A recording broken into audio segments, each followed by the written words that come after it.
আচ্ছা, নেক্সট হচ্ছে আজ আমরা রায়মার্টিনের এসএকিউ এর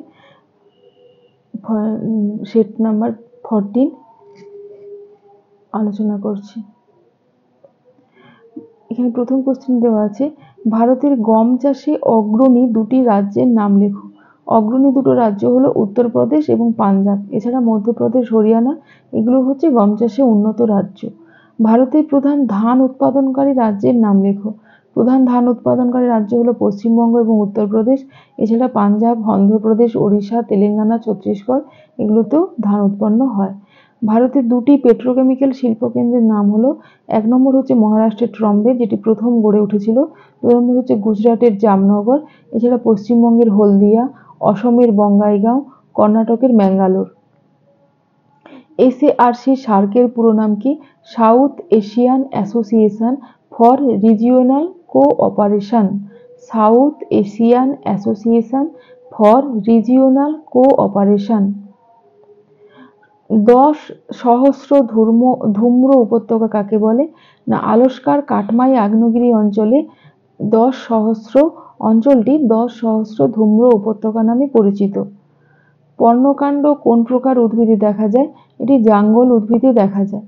এখানে দেখো এই যে প্রশ্নগুলো, রিয়া উপকূল, অ্যাকুইক্লুড, অনুগামী নদী, মৃত্তিকার ক্যাটেনা, মৌসুমী ট্রাফ, জীববৈচিত্র্য বিনাশের কারণ, পরিব্রাজন, এগুলো সবই আগের সেট নাম্বারও দিয়ে রেখেছি। এই সেটগুলোতে তোমরা সার্চ করলে দেখতে পাবে। তাই এই কোশ্চেনের অ্যান্সারগুলো আমি রিপিট করছি না, এই সেটগুলো থেকে তৈরি করে নেবে। 14 নম্বর কোশ্চেন হচ্ছে, মৃত্তিকার পরিলেখ কাকে বলে? না, ভূমির সমান্তরালে অবস্থিত সুস্পষ্ট স্তরযুক্ত মৃত্তিকার লম্বচ্ছেদকে মৃত্তিকার প্রোফাইল বলে। আর প্রোফাইলের প্রতিটি স্তরকে বলা হয় হরাইজেন। যেমন এ, বি, সি এগুলো প্রধান হরাইজেন। এদের মধ্যে আবার এ ও বি স্তরকে একত্রে সোলাম বলে। গোষ্ঠীবদ্ধ অথবা পিণ্ডাকৃতি জনবসতির বৈশিষ্ট্য লেখো। 1 নম্বর হচ্ছে বাড়ির ব্যবধান। এখানে যেহেতু গোষ্ঠীবদ্ধর ক্ষেত্রে কি হয় না, কতগুলো মানে কিছু কিছু বাড়ি এক এক জায়গায়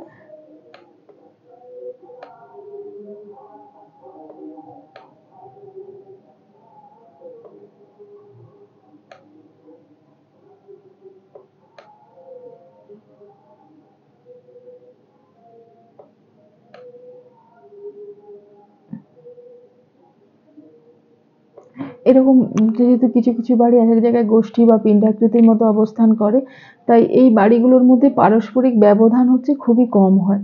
2 নম্বর, বাড়িগুলি কাছাকাছি অবস্থান করায় বাসিন্দাদের মধ্যে সামাজিক এবং অর্থনৈতিক বন্ধন খুবই সুদৃঢ় হয়। একসঙ্গে অনেক ঘরবাড়ি অবস্থান করে বলে বন্য হিংস্র জীবজন্তু কিংবা চোর ডাকাতের হাত থেকে সহজেই নিরাপদে থাকা যায়। জনসংখ্যা কি না, গোষ্ঠীবদ্ধ বসতিতে জনসংখ্যা বেশি হয়, প্রায় 500 থেকে 1000 জনের বেশি হয়। পরিকল্পনা অঞ্চল কাকে বলে? না, যে অঞ্চলে একটি নির্দিষ্ট সময়কালের মধ্যে অর্থনৈতিক পরিকল্পনা গ্রহণ করে আর্থ সামাজিক উন্নয়ন ঘটানো হয় তা পরিকল্পনা অঞ্চল নামে পরিচিত। সিলিকন ভ্যালি বলতে কি বোঝো, বা ভারতের সিলিকন ভ্যালি কাকে বলা হয় বা কেন বলা হয় দেখে নিচ্ছি। বৈদ্যুতিক শিল্পের বা ইলেকট্রনিক শিল্পের প্রধান কাঁচামাল হলো প্রকৃতিপ্রাপ্ত সিলিকন। কম্পিউটারের ইন্টিগ্রেটেড সার্কিট তৈরিতে এটি অপরিহার্য উপাদান। কোনটি? না, এই সিলিকন। আমেরিকার ক্যালিফোর্নিয়ার স্যান্টা ক্লারা ভ্যালি নামক স্থানে যে ইলেকট্রনিক শিল্পকেন্দ্র গড়ে উঠেছে তা সিলিকন নির্ভর। এই কারণে অঞ্চলটি যুক্তরাষ্ট্রের সিলিকন ভ্যালি নামে বিশ্বের কাছে পরিচিত। তাহলে ইলেকট্রনিক শিল্পের প্রধান কাঁচামাল হলো সিলিকন, যেটি প্রকৃত পদার্থ। কম্পিউটারের যে ইন্টিগ্রেটেড সার্কিট তৈরিতে এই সিলিকন একটি অপরিহার্য উপাদান। আমেরিকা যুক্তরাষ্ট্রের ক্যালিফোর্নিয়ার স্যান্টা ক্লারা ভ্যালি নামক স্থানে একটি ইলেকট্রনিক শিল্পকেন্দ্র গড়ে উঠেছে যা সিলিকন নির্ভর। এই কারণে আমেরিকা যুক্তরাষ্ট্রের ওই অঞ্চলটি সিলিকন ভ্যালি নামে পরিচিত। ঠিক তেমনি ভারতের বেঙ্গালুরুতে সিলিকন নির্ভর ইলেকট্রনিক শিল্পের সর্বোচ্চ সমাবেশ ঘটায় স্যান্টা ক্লারা অঞ্চলের সিলিকন ভ্যালির মতোই ভারতের সিলিকন ভ্যালি বেঙ্গালুরুকে বলা হয়। আচ্ছা, ইউট্রোফিকেশনটা কি, এটা আমি আবার পরে বলে দেবো। এটা মানে জল একটু সংক্ষেপে বলে দিচ্ছি। আমরা কৃষিক্ষেত্রে যে রাসায়নিক সার ব্যবহার করি সেই বা হচ্ছে বিভিন্ন গাছপালা যে সমস্ত সার অজৈব ফসফেট জাতীয় এইসব যে সার, রাসায়নিক সার ব্যবহার করি, সেগুলো কি হয়, বৃষ্টির জলে ধুয়ে গিয়ে নিকটবর্তী জলাশয়ে, সেই সার ধোয়া জলটা নিকটবর্তী জলাশয়ে মানে জলাশয়ে গিয়ে পড়ে। ফলে কি হয় না, জলাশয়ে ওই রাসায়নিক সার মিশ্রিত জলের কারণে ওই জলাশয়ে যে সমস্ত কচুরিপানা আগাছা যেগুলো জন্মেছিল, সেগুলো দ্রুত হারে বংশবৃদ্ধি পায়।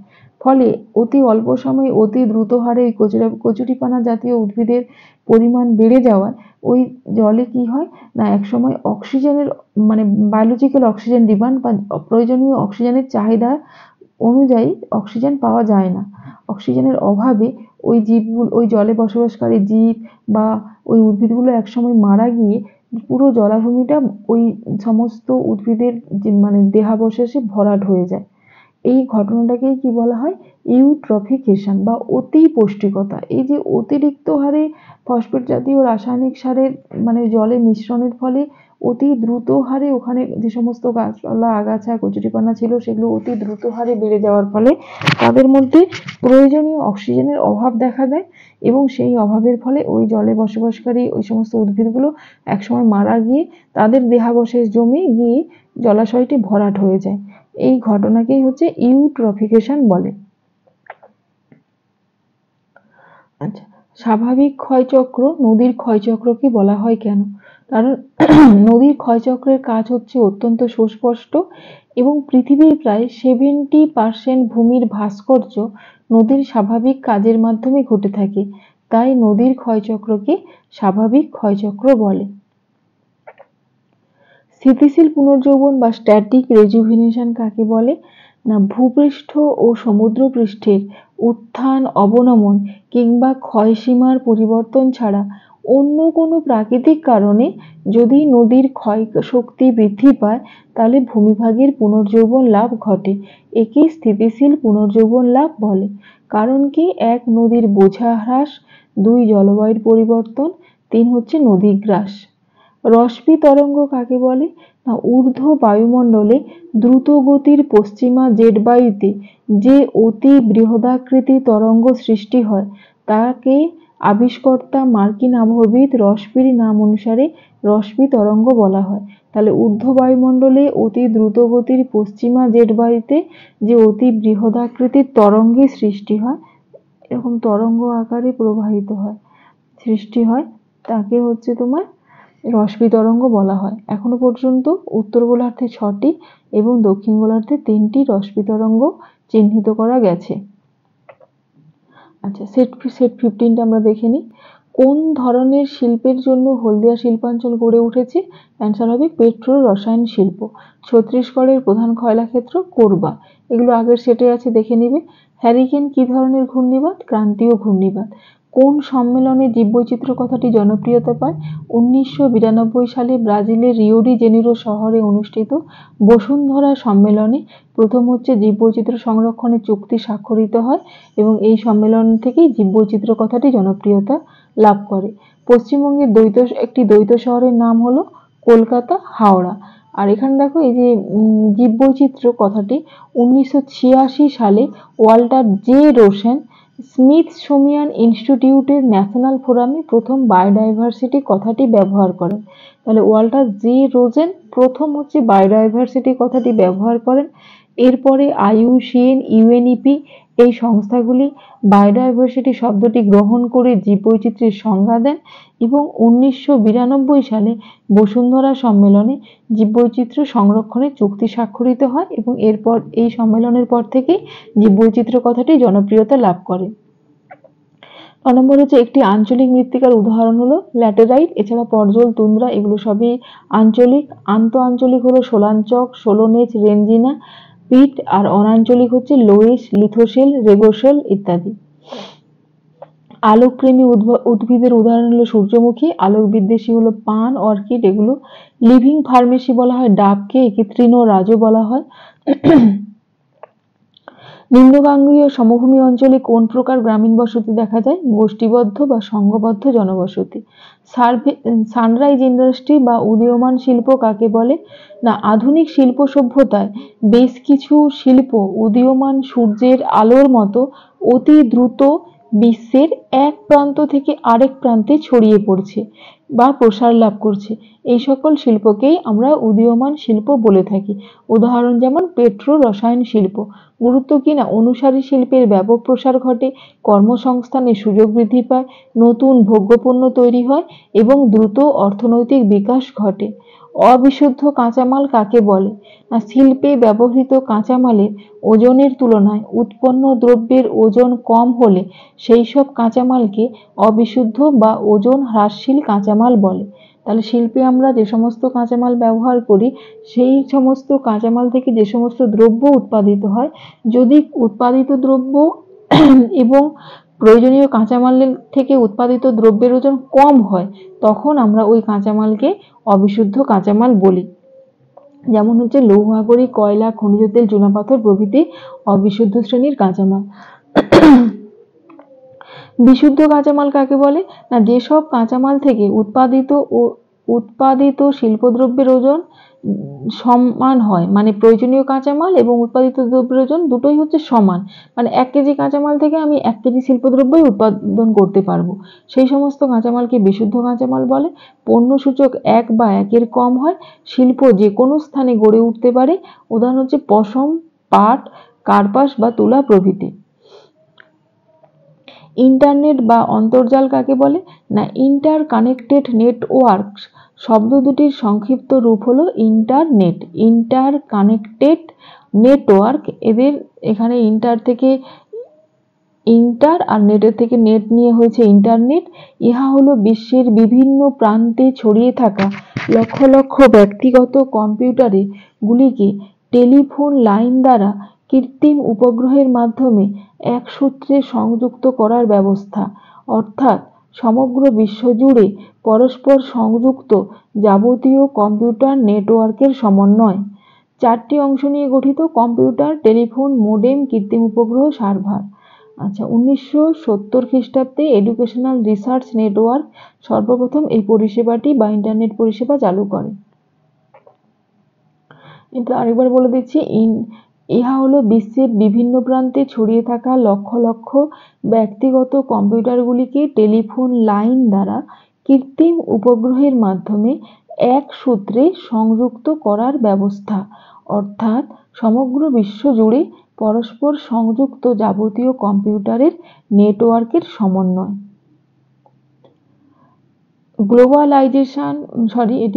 গ্লেইজেশন প্রক্রিয়া কোথায় কার্যকরী? গ্লেইজেশন এটি মৃত্তিকা সৃষ্টির একটি প্রক্রিয়া। এটি কোথায় কার্যকরী? যেসব নিম্নভূমি বা জলাভূমিতে সব সময় জল জমে থাকে, সেখানে মৃত্তিকা সৃষ্টির প্রক্রিয়াকে বলা হয় গ্লেইজেশন। কি পদ্ধতিটি কিরকম হয় দেখি প্রক্রিয়াটি। না, জলমগ্ন ভূমিতে অক্সিজেনের যোগান কম থাকায় ক্ষুদ্র জীবাণুগুলি জারণ প্রক্রিয়ার বদলে বিজারণ প্রক্রিয়ায় কার্যকরী থাকে, ফলে মৃত্তিকায় জৈব অম্ল উৎপন্ন হয়, আংশিক জারিত জৈব পদার্থ সঞ্চিত হয়। মৃত্তিকা সৃষ্টির এই বিশেষ প্রক্রিয়াকে গ্লেইজেশন বলে। কোন নদী ভৃগুতট নদী নামে পরিচিত? আচ্ছা, এটা আরেকবার কি বলে দেবো? আচ্ছা, বলে দিচ্ছি। যে সমস্ত জলাভূমি, মানে জলা জায়গা, বছরের বেশিরভাগ সময় জল জমে থাকে, সেখানে কি হয় না, অক্সিজেনের যোগান বা দ্রবীভূত অক্সিজেনের পরিমাণ কম থাকে। ওই জলাভূমিতে যে সমস্ত জীবাণুরা বাস করে, তারা কি করে, ওই অক্সিজেনের অভাব হওয়ায় জারণ প্রক্রিয়ার বদলে বিজারণ প্রক্রিয়া কার্যকরী থাকে, ফলে মৃত্তিকায় কি হয় না, জৈব অম্লের সৃষ্টি হয় বা আংশিক জৈব পদার্থ সঞ্চিত হয়। এই মৃত্তিকা সৃষ্টির এই প্রক্রিয়াকেই কি বলা হয়? গ্লেইজেশন প্রক্রিয়া। আচ্ছা, কোন নদী ভৃগুতট নদী নামে পরিচিত? আমরা জানি কি, অনুগামী নদীর বিপরীতে যে নদী প্রবাহিত হয় তাকে বিপরা নদী বলা হয়, এবং এই বিপরা নদী যেহেতু ভৃগুতটের উপর দিয়ে স্থানীয় ঢাল অনুসারে প্রবাহিত হয়, তাই এই বিপরা নদীরই অপর নাম হচ্ছে ভৃগুতট নদী। কোথায় দেখতে পাবো? না, হিমালয়ের উত্তর দিকের ঢালে প্রবাহিত সোন, কোশি বা পশ্চিম থেকে পূর্বে বিপরা নদী রূপে প্রবাহিত। তাহলে এই সোন, কোশি এরা বিপরা নদী রূপে প্রাথমিক ঢালের বিপরীতে স্থানীয় ভৃগুতটের ঢাল অনুসারে প্রবাহিত হয়। কোন ধরনের শিল্পের জন্য হলদিয়া শিল্পাঞ্চল বিখ্যাত বা গড়ে উঠেছে? পেট্রো রসায়ন শিল্পের জন্য। ছত্তিশগড়ের প্রধান কয়লা ক্ষেত্রের নাম কি? কোরবা। ছত্তিশগড়ের প্রধান লৌহ খনি হলো বায়লাডিলা। ছত্তিশগড়ের প্রধান খনিজ সম্পদ হলো কয়লা। ছত্তিশগড়ের প্রধান লৌহ আকরিক কেন্দ্র হলো দাল্লি রাজহারা। এই সবগুলোই হচ্ছে এখান থেকে ভালো করে মনে রাখবো। ছত্তিশগড়ের প্রধান নদী পড়ে মহানদী। আর এখানে ছত্তিশগড়ের হচ্ছে চিত্রকূট জলপ্রপাত কে ভারতের নায়াগ্রা বলা হয়। এখান থেকে শর্ট কোশ্চেনগুলো ভালো করে তৈরি করব। আচ্ছা, নেক্সট সেট 16-এ কি কোশ্চেনগুলো আছে একটু দেখে নিই।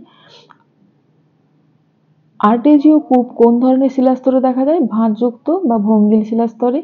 ভূমিভাগের উত্থানের সঙ্গে সামঞ্জস্য রেখে কোন নদী তার নিম্নক্ষয় বজায় রাখে? সরি, এটা অনুগামী নদী হবে না, হ্যাঁ, এটি পূর্ববর্তী নদী হবে। ভূমিভাগের উত্থানের সঙ্গে সামঞ্জস্য রেখে কোন নদী তার নিম্নক্ষয় বজায় রাখে? এটি পূর্ববর্তী নদী হবে। এই অ্যান্সারটা ভুল, অনুগামী নদী বা প্রাথমিক নদী হবে না। ইলুভিয়েশন প্রক্রিয়া কার্যকরী হয় মৃত্তিকার কোন স্তরে? ইলুভিয়েশন হচ্ছে মৃত্তিকার বিস্তরে, তাই বিস্তরকে ইলুভিয়েটেড স্তর বলা হয়। ভূমধ্যসাগরীয় জলবায়ু অঞ্চল কোন বায়ুর প্রভাবে গ্রীষ্মকাল শুষ্ক থাকে? মনে হচ্ছে এটি হচ্ছে আয়ন বায়ুর প্রভাবে হবে। এটা আমি একটু পরে এটা দেখে বলে দেবো। এটা মনুষ্যসৃষ্ট দুর্যোগের দুটি উদাহরণ হলো প্রথম এবং দ্বিতীয় বিশ্বযুদ্ধ, যে কোনো পারমাণবিক বোমা বিস্ফোরণ, জনসংখ্যা বিস্ফোরণ, ভূপালের ট্র্যাজেডি, এগুলো সবই হচ্ছে মনুষ্যসৃষ্ট বিপর্যয়ের দুর্যোগের উদাহরণ। কনারবেশন শব্দটি প্রথম ব্যবহার করেছেন পেট্রিক গেডেস। ছত্তিশগড়ের প্রধান লৌহ খনি বায়লাডিলা। ভারতের একটি পরিকল্পিত বন্দর ভিত্তিক শিল্পাঞ্চল হলদিয়া শিল্পাঞ্চল। অনুসারী শিল্প সেট 2-তে দেওয়া আছে। সোনালী কলার কর্মী কাদের বলে? না পঞ্চম শ্রেণীর অর্থনৈতিক ক্রিয়াকলাপের সাথে যুক্ত কর্মীদের সোনালী পোশাকের কর্মী বলা হয়। এগুলো সবই আগে সেটে আলোচনা করা আছে এবং সেট নাম্বার দেওয়া আছে, তোমরা সেট নাম্বার ধরে সার্চ করলে এখান থেকে পেয়ে যাবে। অ্যাটল কি? না যখন উপকূল থেকে বহু দূরে সমুদ্রের মাঝে বৃত্তাকার প্রবাল প্রাচীর গড়ে ওঠে তাকে অ্যাটল বলে। তাই সমুদ্রের মাঝে অবস্থিত বৃত্তাকার প্রবাল প্রাচীরগুলিকেই অ্যাটল বলা হয়।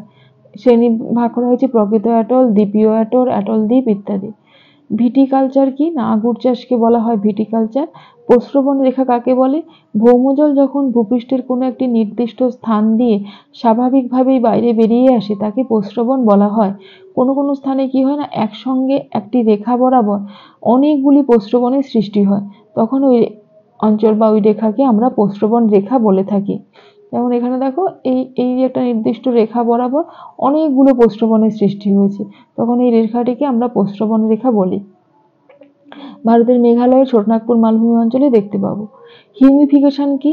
না এক কথায় হিউমাস সৃষ্টির যে প্রক্রিয়া তাকেই হচ্ছে হিউমিফিকেশন বলা হয়। তাহলে হিউমাস সৃষ্টির প্রক্রিয়াকেই হচ্ছে হিউমিফিকেশন বলে। আর যে প্রক্রিয়ায় রেগোলিথের উপরিস্তরে কাঁচা জৈব পদার্থ রূপে সঞ্চিত জৈব দেহাবশেষ অণুজীব দ্বারা বিয়োজিত হয়ে জটিল কর্দম জাতীয় কলয়েড ধর্মী ও গঠনহীন কালো রঙের পদার্থ বা হিউমাসে পরিণত হয় তাকে হিউমিফিকেশন বলে। হিউমাস সৃষ্টির প্রক্রিয়া হলো হিউমিফিকেশন।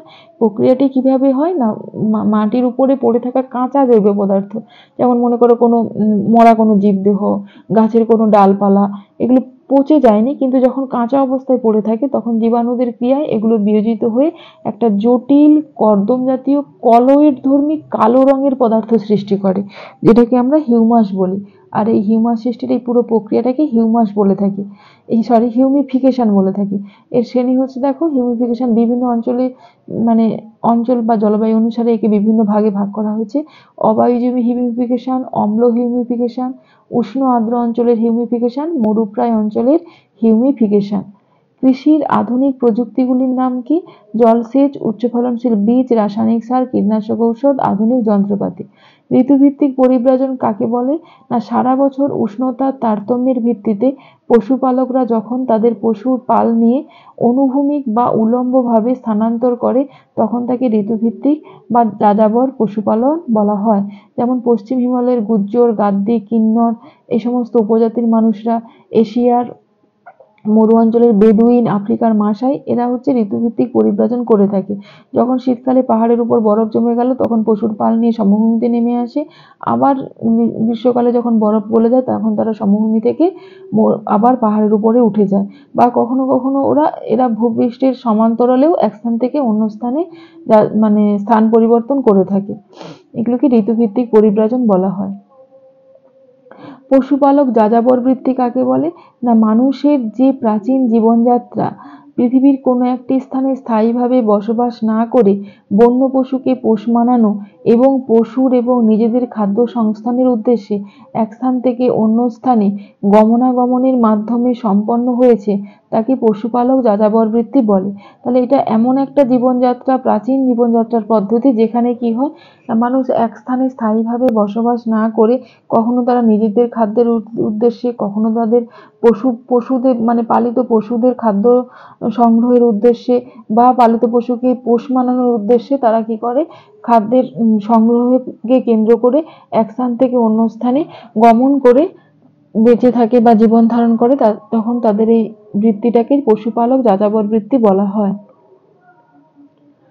আচ্ছা, এটা এই 16 নম্বর সেট পর্যন্ত কিন্তু তোমাদের মানে দেওয়া ছিল, আমি আলোচনা করে দিলাম। আর মাঝের কিছু সেট আছে, সেগুলো আমি আবার পরবর্তী ক্লাসে আলোচনা করে দেব। তোমরা এগুলো তৈরি করো, আশা করছি তোমাদের মানে উপকার হচ্ছে এই প্রশ্নের উত্তরগুলো মানে পেয়ে। আর তোমাদের যদি কাজে লাগে তাহলে আমার কষ্ট সার্থক হবে। তোমরা এগুলো ভালো করে পড়তে থাকো।